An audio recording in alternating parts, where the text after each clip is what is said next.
Makanya di Islam sebenarnya nih, syariat Islam yang kayak begini, nasehatin, peringatkan, bubar. Kenapa? Kalian mengganggu ketertiban dan maslahat umum.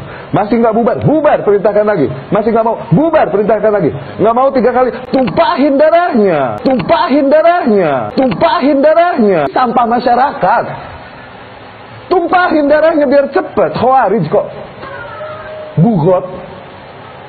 Lumayan mengurangi kepadatan penduduk di Jakarta. Akhirnya Riyad Kepala Bajred mengatakan bahwa merokok itu adalah perkara yang saya yakini kehalalannya. Jadi benar saya merokok, benar saya pakai celana pendek, so what? Itu kata-kata yang bagi telinga saya ikonik, dikeluarkan dari seseorang yang mulutnya sangat luar biasa, mudahnya di dalam menghalalkan darah kaum muslimin. Pada video yang lain, ini sekitar 3 tahun yang lalu, dia mengatakan bahwa orang yang berdemo apabila sudah diperingatkan, kemudian masih berdemo, itu tumpahkan saja darahnya, supaya minimalnya populasi di Jakarta itu tidak terlalu padat. Jadi hukum rokok sama dengan hukum menumpahkan darah kaum muslimin. Itu adalah sesuatu yang membagongkan. Nah, Riyad Kepala Bajred ini yang mau saya lihat bukan dari orangnya ya, karena orangnya ya orangnya begitu.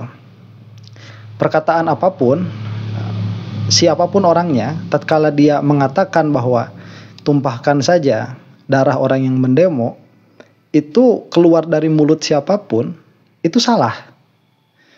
Apalagi keluar dari mulutnya Salafi, itu sudah salah. Khawarij lagi begitu. Kasihan sebetulnya ya keadaan kaum Salafi Wahabi ini secara umum. Jadi kalau kita lihat, mungkin ini adalah salah satu titik downfall-nya Wahabi.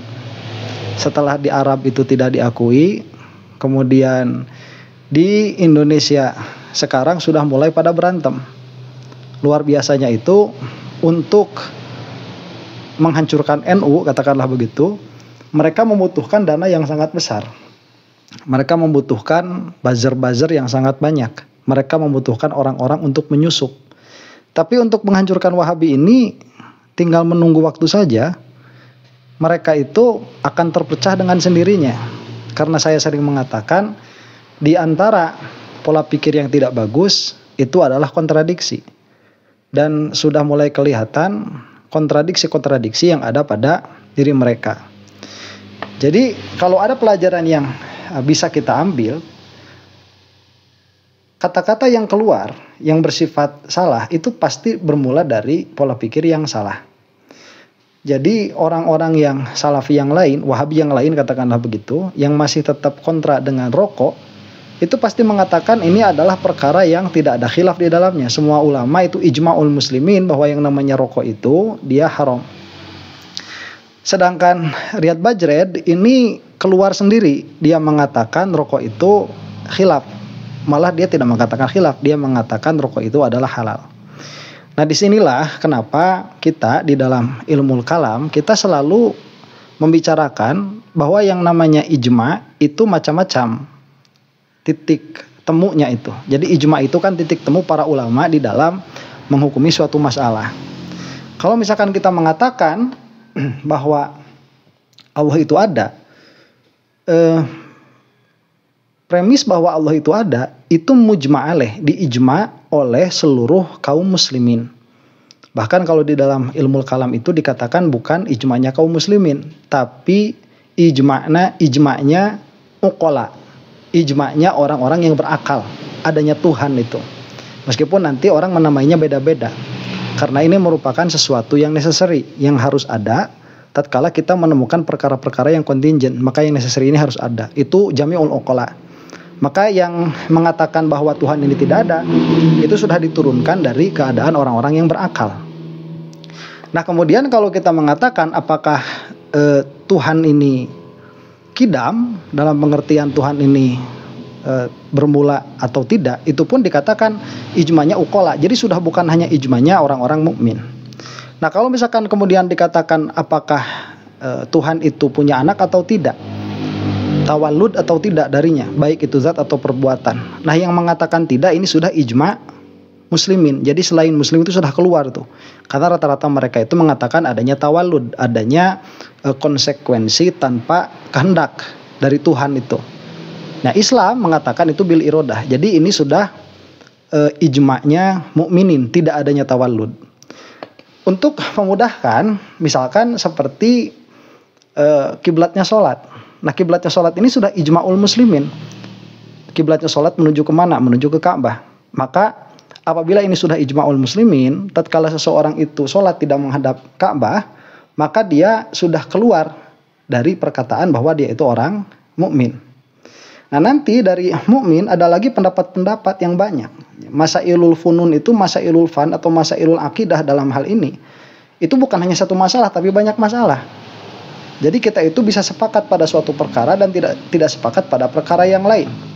Tetapi kadang-kadang itu mengeluarkan kita dari suatu kelompok, kadang-kadang tidak. Nah, makanya misalkan ada perbedaan dalam menyikapi kekhilafahan Sayyidina Abu Bakar. Apakah Sayyidina Abu Bakar adalah khalifah yang sah setelah Rasulullah SAW? Itu sudah bukan ijma'ul muslimin lagi. Itu sudah ijma' ahlu sunnah wal jamaah. Karena ada sekelompok yang mereka itu masih sholat menghadap kiblat, tapi mereka tidak meyakini keadaan Sayyidina Abu Bakar sebagai khalifah yang sah, yang disebut Syiah itu. Nah, maka ini disebut ijma'nya ijma' siapa? Ijma' ahlu sunnah wal jamaah. Nah, nanti akan terus demikian sampai-sampai ya nanti kalau misalkan kita membahas tentang bab bermadhab itu sudah ijma'nya ahlu sunnah. Jadi yang tidak bermadhab itu sudah keluar dari ahlu sunnah meskipun dia itu bukan Islam. Nah, yang lucu pada Wahabi, mereka itu tidak memiliki usul yang jelas. Sehingga perkara ini ijma'nya ijma' siapa? Kalau ada yang mengatakan bahwa yang namanya keharaman rokok itu adalah ijma'nya orang mukmin, berarti yang mengatakan rokok tidak haram itu sudah keluar dari kemukminan. Nah, makanya kita mengatakan bahwa haramnya rokok itu tidak ada ijma'. Ini mukhtalafun fihi. Nah, yang kasihan Wahabi itu tidak memiliki pemahaman sedalam itu. Maka mereka itu acak-acakan, kadang-kadang mengatakan ini ijma', kadang-kadang mengatakan ini khilaf, padahal yang adanya ijma' itu ada khilaf, yang mengatakan khilaf ini padahal ada ijma'. Karena mereka tidak memiliki usul yang jelas. Dalam kasus Riyad Kepala Bajred ini kasihan sekali. Karena Wahabi itu mengatakan umumnya yang namanya musik ijma' haram, yang namanya rokok ijma' haram. Padahal pada kenyataannya tidak ijma', pada kenyataannya khilaf. Jadi bedakan antara kenyataan dan pikiran. Kalau misalkan ada beberapa ulama yang menghukumi suatu permasalahan dengan hukum yang berbeda, berarti itu sudah khilaf. Tidak ada ijma' berarti. Jadi kenyataannya memang yang namanya rokok ini khilaf, kenyataannya begitu. Mau di dalam pikiran mereka mengatakan itu ijma' atau tidak, kenyataannya tetap khilaf. Maka kasihan sekali ya Riyad Bajred ini yang mengatakan ya so what begitu. Terus mau ngapain lu kalau gua ngerokok gitu. Ya, karena kenapa? Karena kalau menurut Wahabi itu kan haram. Padahal si Riyad Bajred ini dia masih mengakui Allah di arsy, masih mengakui Allah di atas, masih mengakui Allah punya tangan yang tidak sama dengan tangan kita, punya kaki tidak sama dengan kaki kita. Tapi gara-gara merokok dikeluarkan dari manhaj mereka sendiri. Katakanlah begitu. Saya nggak suka nama-nama manhaj itu ya. Itu nantilah kita bahas. Jadi kasihan. Apakah tatkala seseorang masih berkeyakinan bahwa Allah di arsy menurut pandangan mereka begitu ya, kemudian Allah itu di atas sepertiga malam terakhir turun ke bumi, gara-gara merokok itu terus langsung dikeluarkan dari firqah mereka. Nah, ini merupakan bukti nyata bahwa Wahabi ini tidak memiliki usul yang jelas, dan ini adalah salah satu dari ciri Khawarij. Ini berbeda sekali dengan kita Ahlus Sunnah wal Jamaah. Kita itu sangat tahu sekali mana yang namanya ijma', mana yang namanya khilaf. Makanya kita itu mewajibkan untuk bermadhab, tapi memberi pilihan mau madhab yang mana. Malah pada beberapa kesempatan bermadhab itu tidak harus linear. Apabila terasa sulit untuk mengamalkan satu madhab secara linear, secara utuh, satu madhab begitu terus ya, Syafi'iyah terus, maka kita bisa intikal madhab dalam beberapa permasalahan ya, dengan syarat-syarat dan ketentuan yang berlaku begitu. Nah makanya ada keanehan sebetulnya di Ahlussunnah wal Jamaah kita di Aswaja itu, kita itu sepertinya kan fanatik ya, seolah-olah fanatik bahwa harus bermadhab. Tapi coba lihat, bermadhabnya itu ada 4 madhab. Kemudian kita itu harus mengikuti metodenya Asy'ariyah Maturidiyah. Padahal Asy'ariyah Maturidiyah itu memiliki beberapa perbedaan di dalam menetapkan sifat bagi Allah Subhanahu wa taala. Seperti Maturidi itu menetapkan sifat takwin bagi Allah, Asy'ariyah tidak. Terus apakah ini menjadikan kita saling mengeluarkan dari Ahlus Sunnah? Tidak, padahal ini kan secara zahir terlihat fatal. Yang satu menisbahkan sifat kepada Allah, yang satu tidak menisbahkannya. Nah ini kan secara zahir ya, saya tidak mau membahas dalamnya, kemudian hilul khilafnya saya tidak membahas itu. Tapi secara zahir ini memang berbeda antara Asy'ariyah dan Maturidiyah itu, secara zahir. Tapi kita masih mengatakan, ya selama kamu itu mengatakan bahwa semua perkara yang ada ini adalah iradahnya Allah Subhanahu wa taala, itu nggak ada masalah begitu. Jadi dicari titik khilafnya itu di mana? Apakah khilafnya ini sangat penting atau tidak? Apakah khilafnya di sini krusial atau tidak? Apabila tidak krusial, ya tidak terjadi masalah. Nanti malah beberapa masalah itu hanya perbedaan pada lafaz saja, begitu. Jadi khilaf lafzi saja, tidak kembali kepada khilaf hakiki. Nah, ala kulli halin, saya tidak melihat Riyad Bajrednya sebagai Riyad Bajred begitu ya. Tapi saya melihat dari pola pikirnya Wahabi ini. Mereka itu memang sudah menjadi neo-Khawarij. Sudah menjadi Khawarij di tahun 2025. Yang mana apabila mereka tidak setuju dengan suatu pendapat, atau tidak setuju dengan suatu perbuatan, atau tidak setuju dengan suatu perkataan, maka mereka langsung mengeluarkan itu dari kelompok mereka.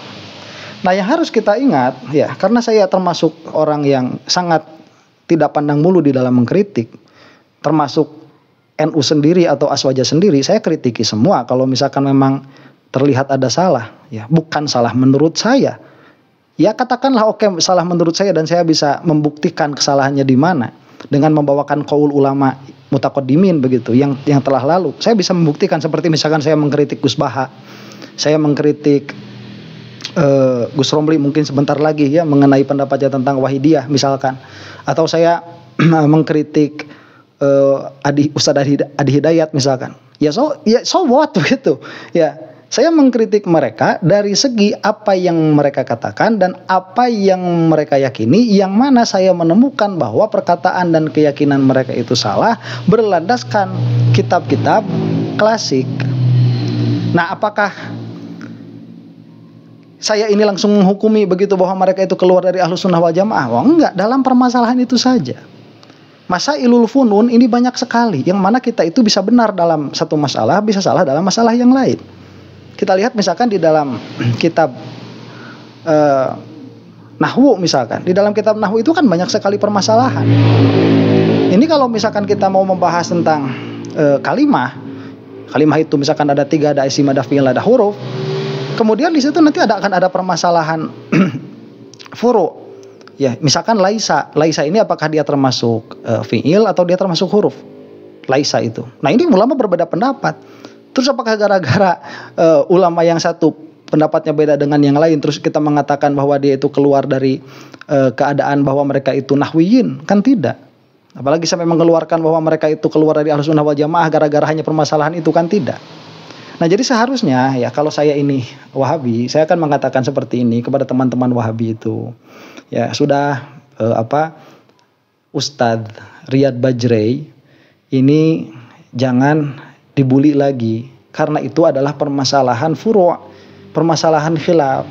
Selama Ustadz Riyad Bajrey ini mengatakan bahwa Allah di atas, Allah punya tangan, tidak sama dengan tangan kita, Allah punya kaki, tidak sama dengan kaki kita, Allah turun sepertiga malam terakhir, tapi tidak sama dengan turun kita. Kalau turunnya kita itu bisa salto, bisa jungkir balik, bisa lurus. Kita mah tidak tahu Allah bagaimana turunnya, itu mah urusan Allah. Itu Ustadz Riyad Bajrey masih mengakui hal itu. sudah kita terima saja. Adapun masalah rokok itu adalah permasalahan khilafiyah yang tidak berbahaya bagi akidah tatkala dia berbeda pendapat pada hal itu.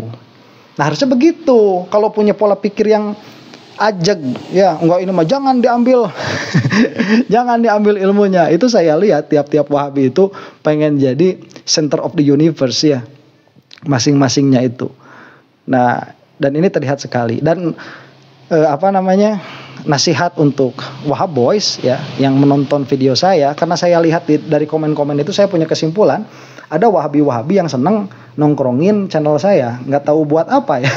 Mungkin buat meluaskan pemahaman atau untuk mencari-cari letak perbedaannya di mana, atau mungkin ada Wahabi yang masih terbuka pikirannya untuk mencari mana yang benar mana yang tidak. Saya katakan seperti ini kepada Wahabi-Wahabi itu.